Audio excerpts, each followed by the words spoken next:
La yus'alu amma yaf'alu wa hum yus'alun. Allah itu nggak bisa dimintai pertanggungjawaban, yang diminta pertanggungjawaban cuma kita.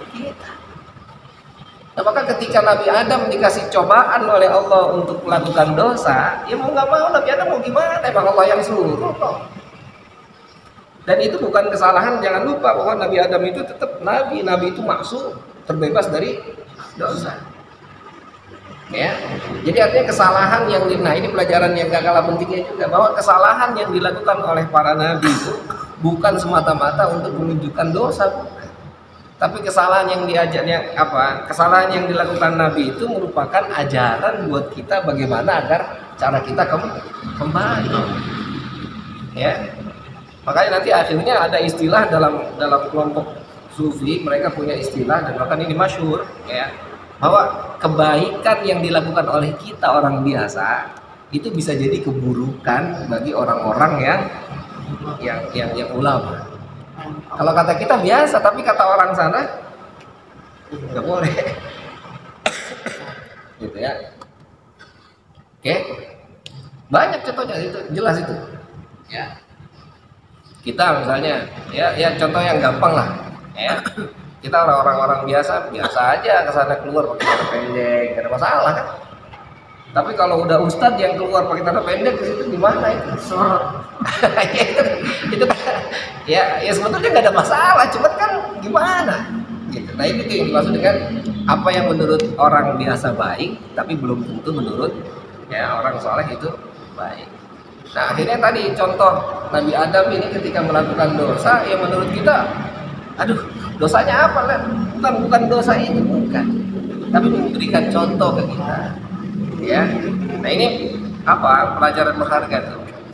Jadi bukan berarti akhirnya Nabi Adam aja yang nabi.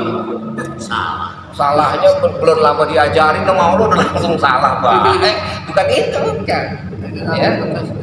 Tapi itu sebagai pelajaran buat kita bahwa ya untuk ketika ada orang yang salah, ada orang yang lupa, agar kita menerima kesalahan itu, bahwa ya ada banyak orang, nggak ada yang sempurna, punya salah, punya lupa, ya.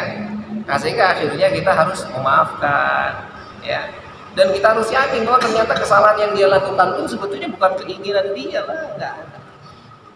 Ya, maka ini nanti bedanya antara kita dengan orang kafir ketika melakukan dosa. Orang mukmin melakukan dosa itu bukan karena dalam hatinya musir, memaksa untuk dosa, enggak. Ya, kita ini orang mukmin melakukan dosa itu karena memang bukan saya memaksa untuk melakukan dosa, bukan. Ya, tapi bisa jadi tergelincir, bisa jadi lupa dan seterusnya. Sebetulnya nggak pingin melakukan itu, tapi karena memang ya mau nggak mau Allah yang catat, kita mau bilang apa? Gitu. Ya. Kalau kita melakukan dosa, orang-orang kafir itu melakukan dosa tuh karena kepingin melakukan dosa dia. Ntar malam kita clubbing yuk. Udah sana sini ada tahanan, ada orang bilang ayo ada ini acara ini, tetap nggak mau, harus clubbing. Karena memang musir dalam hatinya, ada paksaan untuk melakukan dosa. Nah kita paksaan itu bukan melakukan dosa, paksaan itu untuk melakukan kebaikan. Dari rumah dari malam.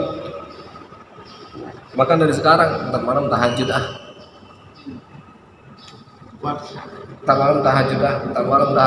malam bangun. Karena ada paksaan dalam diri itu untuk melakukan tahajud, meskipun memang belum orang yang terbiasa melakukan tahajud. Nah itu. Jadi ketika sudah ada dalam diri untuk paksaan untuk melakukan kebaikan, maka akan terjadi kebaikan. Dan begitu pun orang-orang kafir ketika dia melakukan keburukan itu ada musirnya. Nah kita ini nggak boleh ada paksaan untuk melakukan kebaikan, keburukan. Jadi kalau keburukan itu saya nggak ada keinginan untuk melakukan ini, Allah astagfirullah, besok jangan diulangi lagi. Nah itu taubat. Gitu, ya. Nah maka artinya Allah karena saking sayangnya ke Nabi Adam, ya birahmati, dengan kasih sayangnya akhirnya digelincirkan, ya. Jadi kalau nggak ada ketergelinciran dosa yang dilakukan, maka nggak jadi lebih dekat, ya. Kalau orang sekarang hidup aman-aman aja, damai-damai aja, nggak punya masalah, dia nggak ngerti masalah di luar apa, dia nyantai-nyantai aja, ya. Tapi ketika dia masuk ke dalam ada masalah ini, dia mampu menangani ini, bisa dia dan akan menjadi lebih baik lagi. Gitu. Ya, jadi artinya akhirnya ada ulama yang bilang, bahkan ada yang bilang ini hadis, seandainya hambaku enggak melakukan dosa, kata Allah, saya akan buat hamba yang lain untuk melakukan dosa lalu aku ampuni dosanya. Jadi ketika kita melakukan dosa itu, kita akan sadar bahwa ternyata kita ini kurang. Kalau kita nggak pernah dosa, akhirnya kita akan merasa bahwa wow, saya nih suci, bersih, nggak pernah melakukan dosa. Akhirnya ketika melihat orang yang melakukan dosa tuh, jijik. Ya, enggak. Ya, yang kita jijik adalah bukan orangnya, tapi perlakuannya. Yang kita jijik adalah kekafiran, yang kita jijik adalah maksiatnya. Kenapa? Karena Allah yang perintah lagi-lagi. Ya, kalau bukan perintah Allah, enggak kita lakukan, enggak kita kerjakan.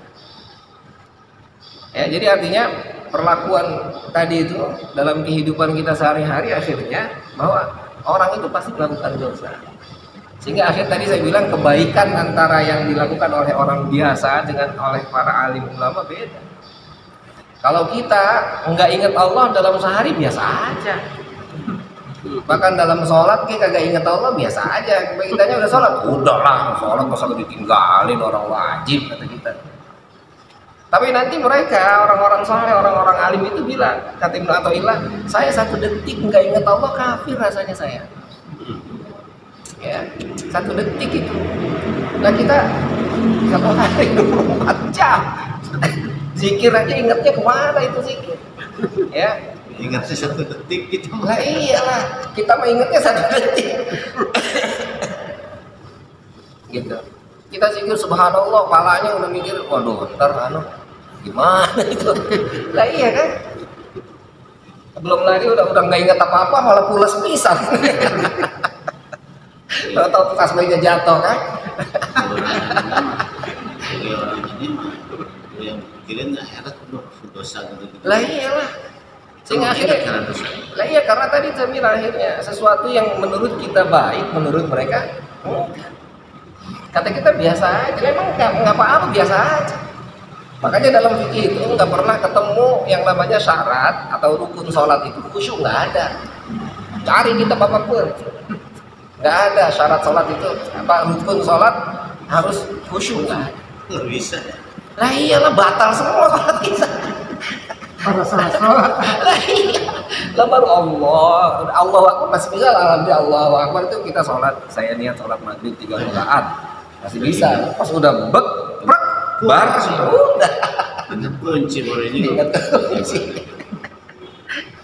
kunci di mana? Oh di Solo kemarin dicari inilah. Mulutnya ngecong aja tapi itu alhamdulillah rabbil alamin arrahmanirrahim, pikirannya kemana? Lah kalau itu jadi syarat rukun sholat, sahnya adalah khusyuk. Aduh. Lah kagak sah sholat kita, Pak. Gitu. Karena ibadah mah berdasarkan ibadah kita nyari pahala surga Nggak bisa, nggak ketemu. Hanya nungguin rahmat Allah aja. Nah, itu rahmat Allah lah. Akhirnya kita khusyuk sekalipun karena rahmat Allah. Jadi kita mintanya ke Allah, bukan ke siapa-siapa lagi. Kalau Allah kasih, kita khusyuk, kasih sama Allah.